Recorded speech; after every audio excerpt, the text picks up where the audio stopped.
Limited and tailored use of US forces, says the draft resolution, with no ground troops. And Syria's regime continues to prepare itself for cruise missile strikes. The US Secretary of State told a skeptical congressional committee evidence that Assad used chemical weapons was solid. We have physical evidence of where the rockets came from and when. Not one rocket landed in regime-controlled territory. Not one. They agreed to put the draft resolution to a vote next week, and Russian President Vladimir Putin was fast to react. In line with international law, only the UN Security Council could sanction the use of force against a sovereign state.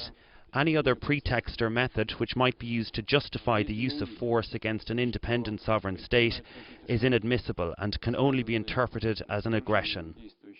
And that begs the question, what sort of response can there be from Syria's allies if there are strikes? This unverified video shows a Syrian missile launcher reported to be maneuvering at Al-Mazar air base in Damascus. The first Syrian verbal response to the US resolution came from its UN ambassador.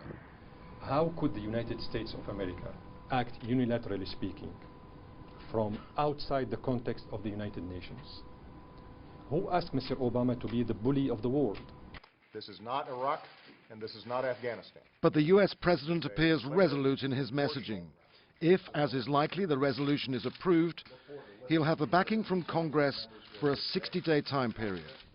US Navy maneuvers continue, with the aircraft carrier USS Nimitz last reported in the Red Sea. While in Syria, for the people at least, there is the looming question, will a limited action by the US make any difference, or could it make the situation even worse? Andrew Simmons, Al Jazeera.